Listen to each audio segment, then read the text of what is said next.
औज़ुबिल्लाहिमिनश्शैतानिर्रजीम बिस्मिल्लाहिर्रहमानिर्रहीम अस्सलाम वालेकुम वरहमतुल्लाहि वबरकातुहू। मेरा आज का वजीफ़ा दिल की हर बुरी बीमारी के लिए। हुज़ूर अलैहिस्सलातु वस्सलाम का फरमान मुबारक है कि मेरे रब के 99 नाम हैं, जो इनका तज़किरा करेगा, इनका जिक्र करेगा तो उसके हिस्से में जन्नत लिख दी जाती है। और अल्लाह ताला के 99 नाम सफ़ाती नाम है। इनमें एक नाम अल्लाह का ज़ाती नाम है। इनमें एक नाम ज़ाती नाम है। जो अल्लाह को ज़ाती नाम से पुकारता है तो अल्लाह फ़ौरन उसकी दुआ कबूल फरमाता है। जैसा कि हमें अपने जिस्म के एक एक जोड़ का सदका निकालने का अल्लाह की तरफ से हुक्म है। आप सब जानते हैं कि हमारे जिस्म के अंदर 200 से ज़्यादा जोड़ हैं, तो इस तरह हमें दिन में 200 से ज़्यादा मरतबा सदका देना चाहिए। रहमतुल लिल आलमीन हुज़ूर अलैहिस्सलातु वस्सलाम रहमतुल लिल आलमीन ने हम पर करम फरमाया।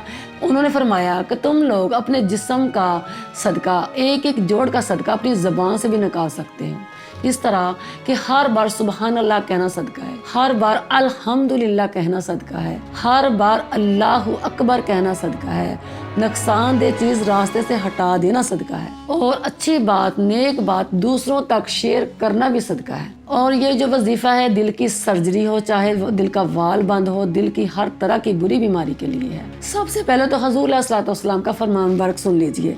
उन्होंने फरमाया कि आप हर महीने में 3 रोज़े ज़रूर रखा करें। ये जो 3 रोज़े हैं ये दिल की हर बुरी बीमारी से बचाते हैं। और अगर दिल का वाल बंद है, दिल की सर्जरी का मसला है, तो तन्हाई में बैठकर अल्लाह का ज़ाती नाम या अल्लाहु अल्लाह भी पढ़ सकते हैं और या अल्लाह कसरत से 30 मिनट पढ़ें, और साथ थोड़े से कच्चे चावल रख लीजिए। कच्चे चावल थोड़े से पास रख लें और उनके ऊपर 30 मिनट अल्लाह का जिक्र करें।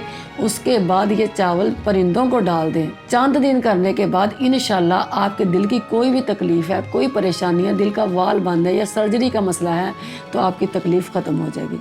अल्लाह आपको दोनों जहां की नेमतों रहमतों से नवाजे और आपको शफा दे और आपको हर वो चीज़ बेहतर से बेहतर करके अता करे जो आपको चाहिए। आमीन।